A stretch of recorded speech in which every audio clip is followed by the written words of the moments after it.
All right, so we're going to go ahead and get started. First of all, thank you guys for joining our webinar today. Today we're going to be talking about Twitter Vision. We're going to go over a demo on serverless image recognition. And I'm very excited about this one. It's going to be a really good presentation, so I hope you guys are as excited as I am. All right, so the first thing I want to talk about is myself. My name is Jeffrey. I am a software developer here at Spotinst. If you have any questions about the demo or serverless in general, please feel free to email me at jeffrey@spotinst.com. Also, if you want to look at this project or any other projects regarding serverless, you can also check out my GitHub where my username is Jeff Noren. And I have a bunch of examples out there that you can look at, and yeah. So enough about me. Let's get started. So some of the benefits of serverless, if you're not aware, is first of all, you don't need to think about scaling. Once you write your code and deploy it, the provider that you choose will scale up or down the resources that you need based on the customer use at the time, which is really great because you only pay for the resources that you actually use. So if there's less people using your product at a certain time, you're not going to pay for unused computer resources or server space. Rather, you'd pay for it as you get more people using it or less people using it, depending on what's happening at the time. And finally, for the developers out there, if you only like to code, you don't have to worry about setting up and provisioning servers. You simply just write the code and deploy it, and it works, which is, for me, the most exciting part.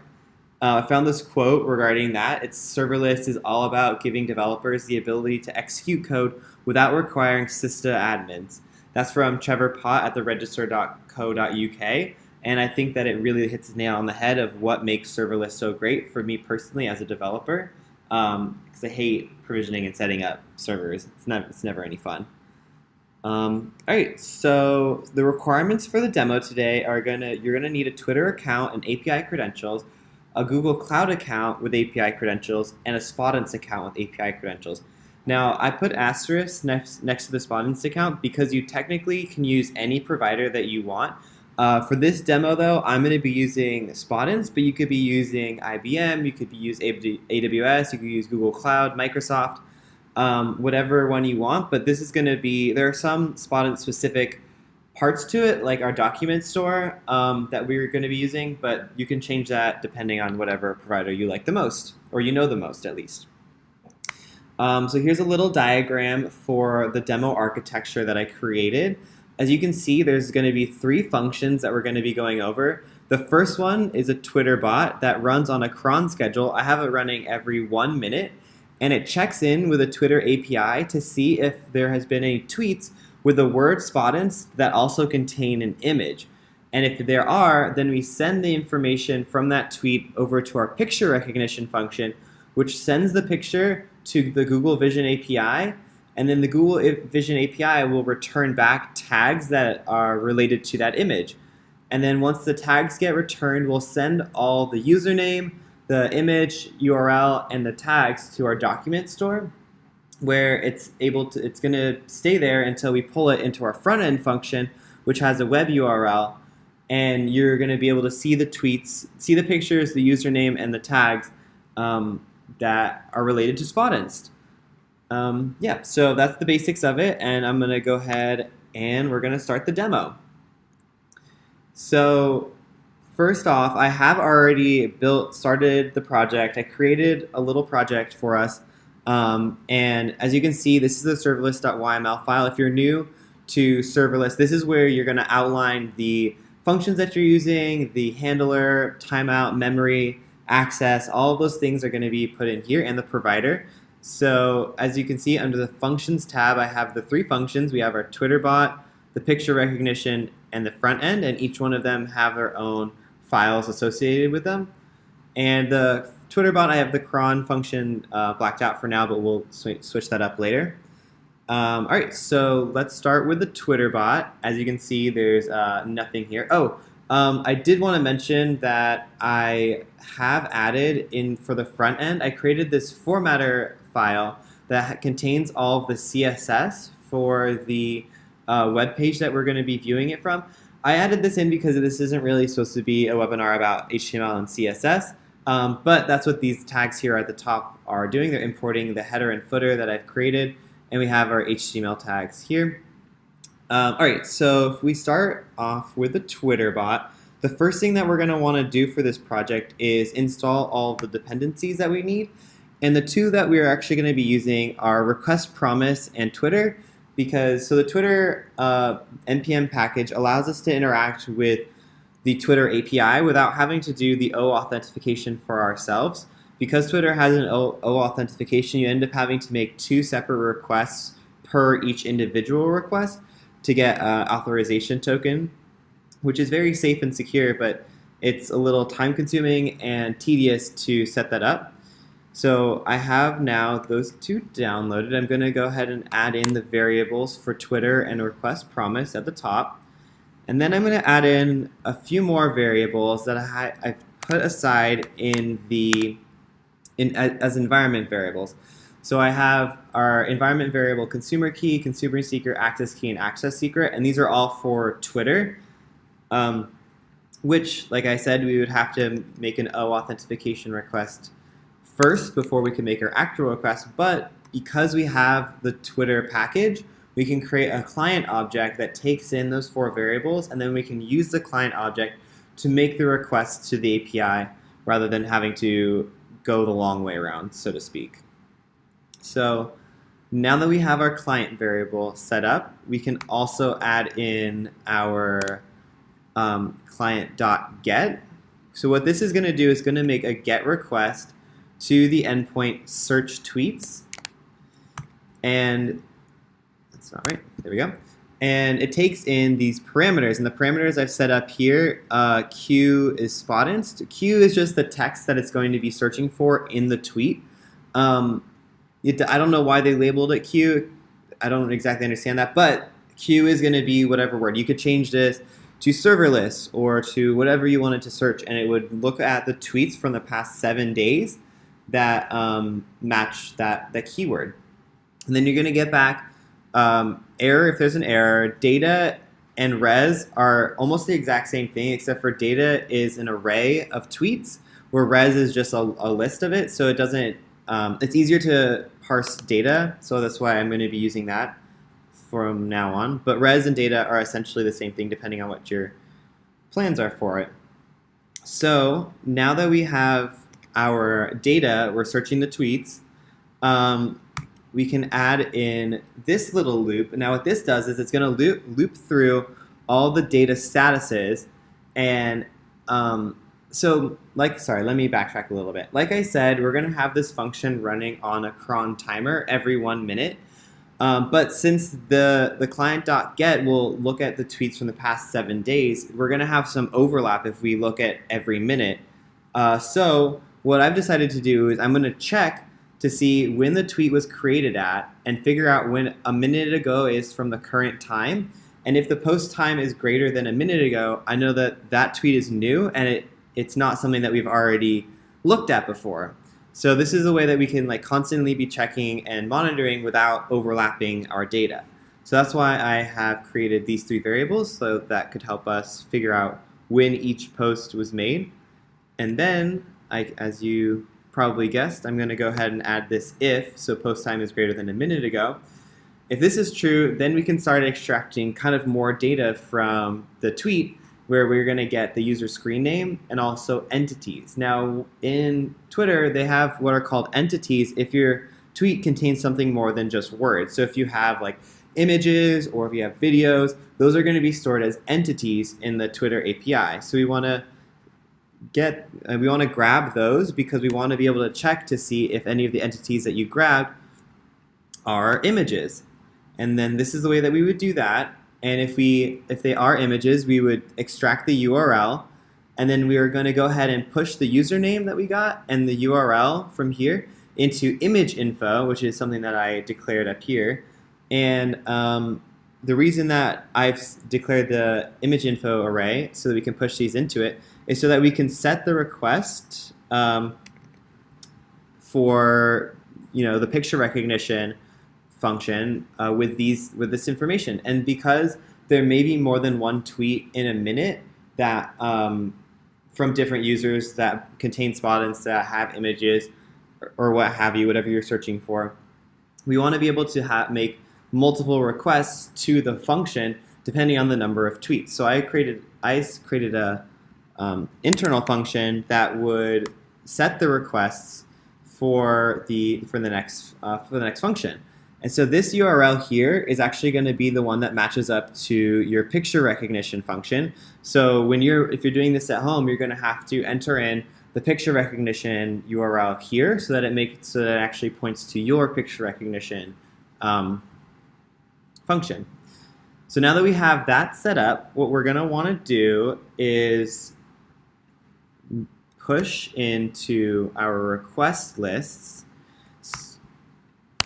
the image info. We're going to set the request for that and push it into request list. So now request list is going to contain an array, or is an array that is full of requests that we're going to make to our picture recognition function. Now that we have all that set up, we can go ahead and promise all of them to our next URL, to our picture recognition, send all that information over there, and get the tags from Google Vision. The only problem with that is that there is nothing there right now. So we can go ahead and start setting that up. And the first thing that you're going to want to have is the request promise, because again, we're going to be making another request to our data store. So we need to have our request variable set up at the beginning. And because we know that this function is being triggered by the Twitter bot, we also have the parameters that we're going to be using in this function. And those parameters that we sent over are the user and the URL from the tweet that we just got. Next, the next variable that we're going to be using is the Google Cloud, Google Vision API key. I save that as an environment variable as well, so that it's just safer that way. And to make a request to the Google Vision API, you simply need to set up an options like this, which is the Google Vision API with your Vision key. And the body, the request looks like this. You have an image, a source with the URL, and the type of vision that we want it to do is label detection, because we're trying to get labels added to our image that we found. And it's that simple. So we go ahead and make a request. And we want to make sure that we catch any errors that come up.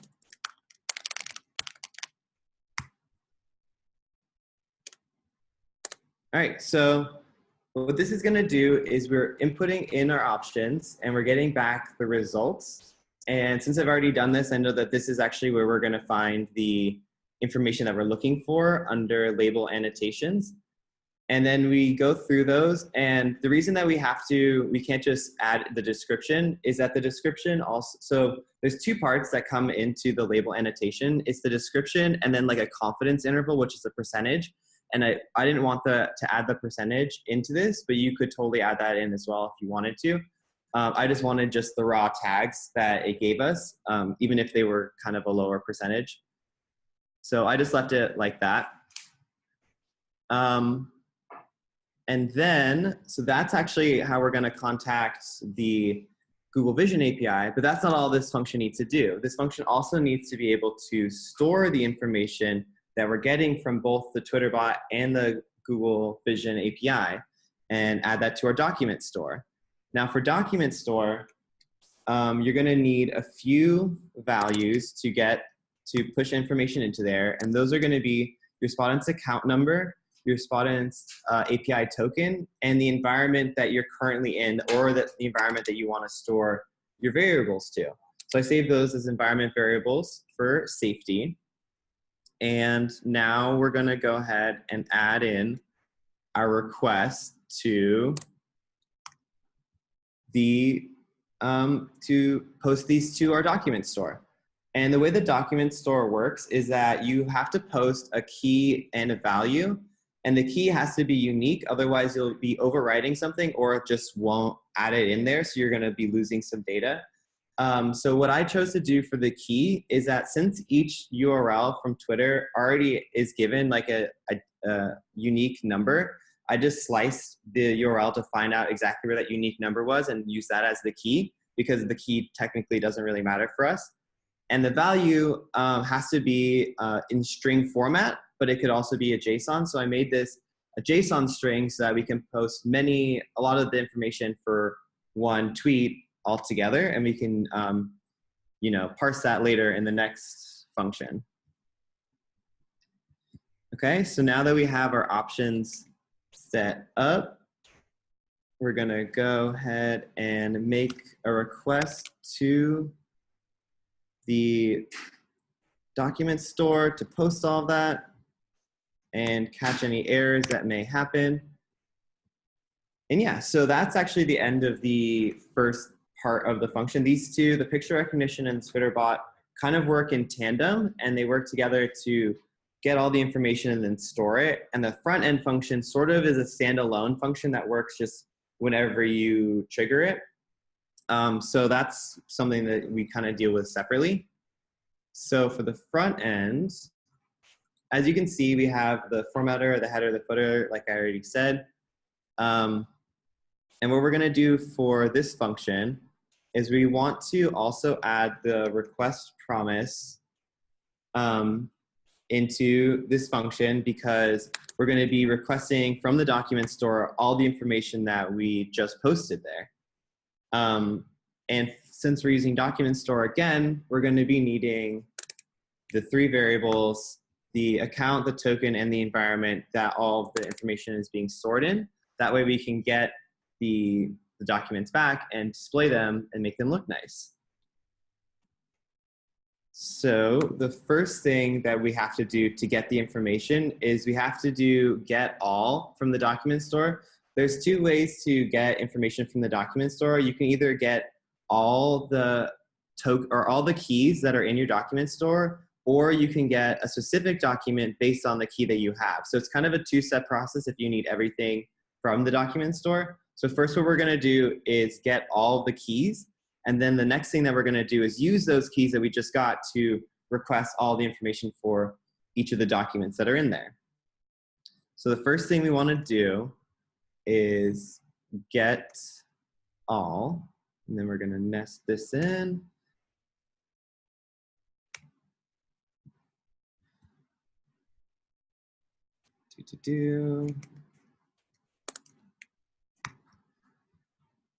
Yeah, so this is going to give us all of the keys that we need, and this is going to be our docs list.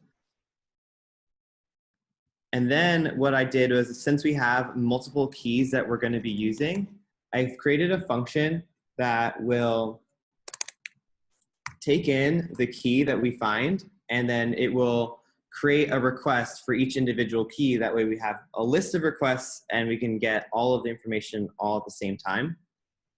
So to get a bunch of things done at once, I created a for loop that uses the docs list, and we create a variable request list. So then we have a list of the different requests, and we add in all of the get requests for each individual key in our docs list. Now we can promise all of those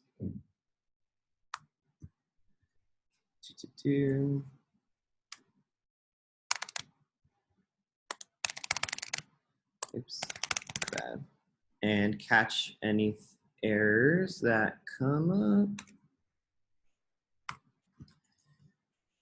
Okay, so yeah, this is going to promise all of the requests in our request list, which is going to give us all the values back. And now the last part of this is pretty, it's just setting up the HTML. So I'm just going to show you this and kind of describe what it is that I've done. Oh, don't need that. So this is going to set up all the HTML for each individual tweet. So I've created a container, and then I've made a for loop that keeps adding to the HTML. And every single post has a username, it has a source, and it gives you all the image tags in a way that's easy to view. So one of the things to note about functions, if you want them to be displayed as a web page, you have to add the header content type text.html. Otherwise, you would only see the HTML as text. You wouldn't see it as an actual web page. So yeah, these are the three basic functions. They're all relatively short and easy to manage. But those are the three of them, and that's how they work together. And I've created one that already works, and I can show you that here. So this is a couple tweets that have been posted, and these tweets contain the word Spottins and had images. And we get these really cool little tags for them, like forehead or technology, software engineering, metropolitan area. Yeah, so if you guys wanted to tweet just don't use the word at, but if you tweet the word Spottins with a picture, it should show up on our website here at twitterbot.spottinsdemo.com.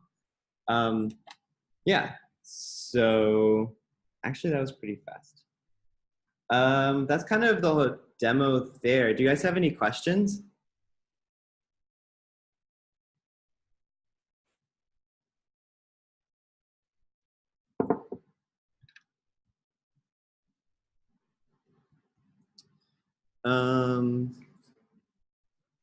Yeah, is there anything that you guys would like to discuss next time or whenever we have our next webinar? Or just about serverless? Yeah. Ooh, I have a Q&A. Okay. Can we see the deployment of this? Okay, yeah, so if you want to, what? Oh, okay. So Gilman Carlson asked if we can see the deployment of this. So if we were to deploy functions, all you have to do is SLS deploy. And since we have the three functions, setting up it might take a second to deploy all three of them. And yeah, oh, filled with error. Oh no, it actually did it. Okay, so this is what it looks like. These are the three functions that we have. And so this one, these are the URLs for this function. The one that I have working over here is different, but it's basically the same thing.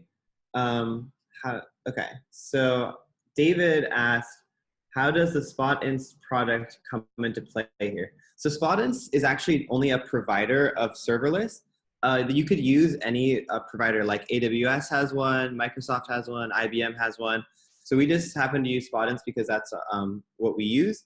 And also for Spottins specifically on this function, we use document store.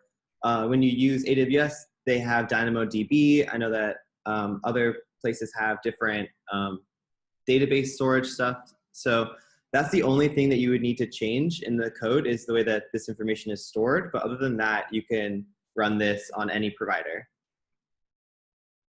What's the runtime of these functions roughly?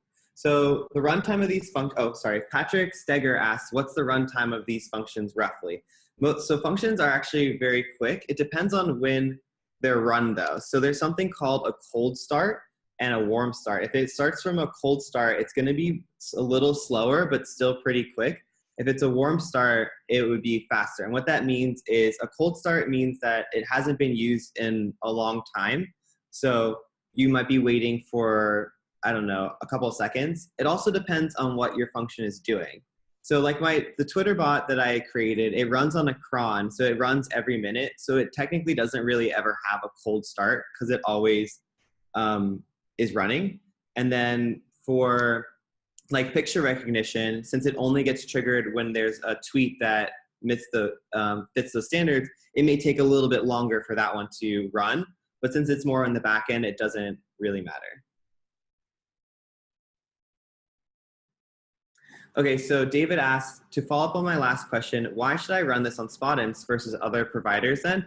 So the difference that we have with Spottins versus other providers is that we run our functions on Spot instances, so it actually makes them cheaper, and it's just a little bit different. Also, if you want to move from away from a monolithic kind of like using everything from one provider, we offer a different alternative to that. But I think mostly the biggest difference is that we run our functions on spot instances. Is this, okay, Gilman Kassan asks, is this using Spotins functions? I'm curious to see what configurations required inside the Spotins account. So yeah, I actually have a couple videos on YouTube explaining how to set up your Spotins account, but it's actually really simple. All you have to do is you need to download the serverless framework onto your local computer and then start by creating a template for Spotins and install the plugin that we have there. And then all you have to do is do an SLS like config credentials and input your API token and your account number. And then you're able to deploy functions from the command line however you want. Oh yeah, I hope that answers your question. So Juha Mati asked, was the full source of this available somewhere? And yes, it is. It's actually on our GitHub site, which we will be adding in an email to everyone after this as a follow-up. So if you wanted to check out the source for this, we definitely will be sending this to you later on. Any more questions from anyone?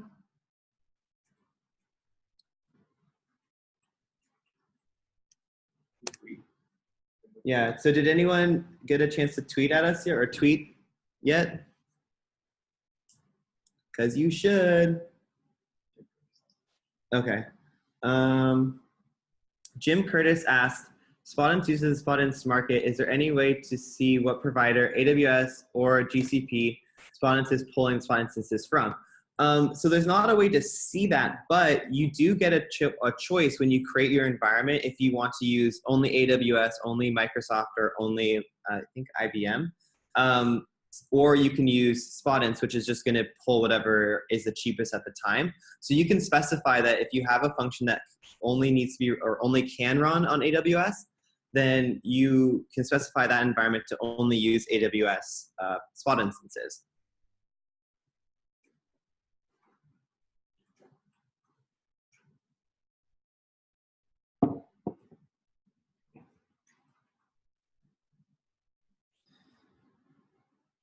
Okay.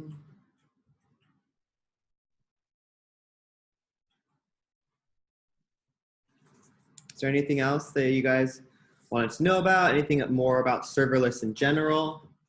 Okay.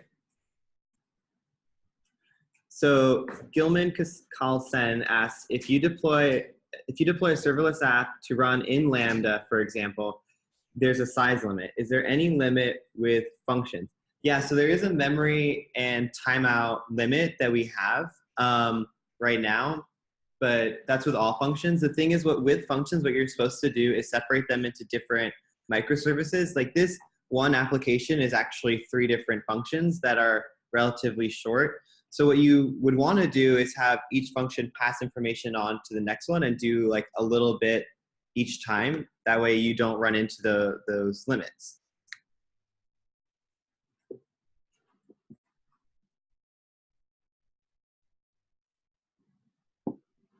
I hope that answers your question.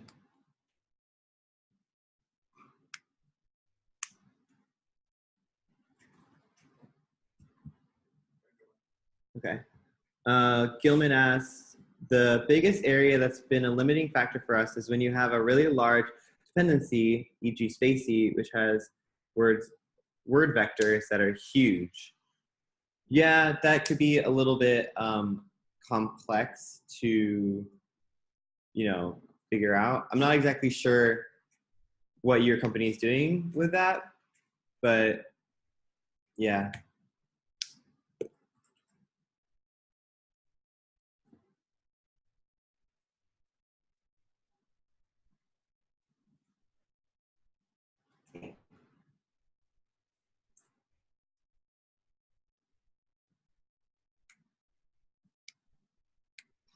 Cool.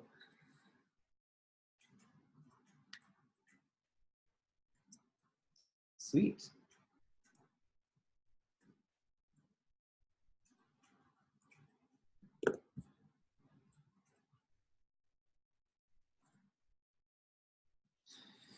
And much larger features. Okay, cool. Yeah. Anyone else want to ask any questions? Or had anything that wasn't already asked? Let's see if anyone tweeted, if we got any new tweets. No, not yet.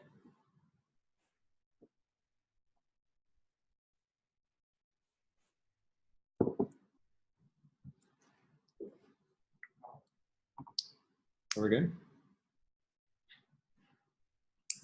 Oh. Kevin tweeted? When did that happen?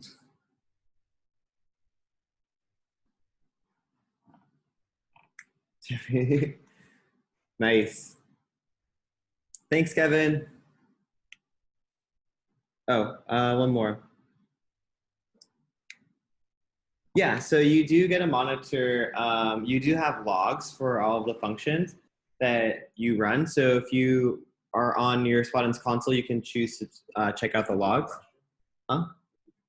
Oh, sorry. The question was, can you monitor function execution stats like time failures, etc.? And yeah, that's going to be located in the logs, and you can view the logs at any time, which is actually really helpful for debugging. Also, anytime that you do a console log, it will also show up in those logs as well.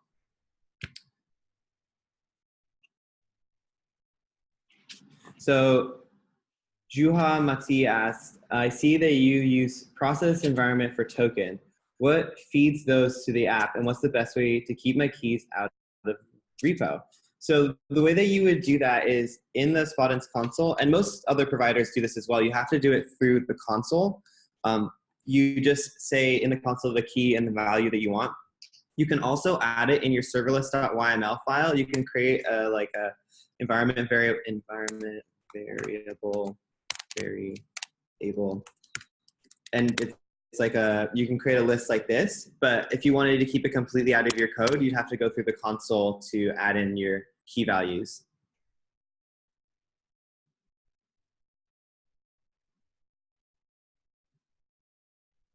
Yeah, if you guys also have any other questions that weren't able to be answered right now, please email us. You can email me at jeffrey@spotins.com, and I'd be happy to answer those questions there as well.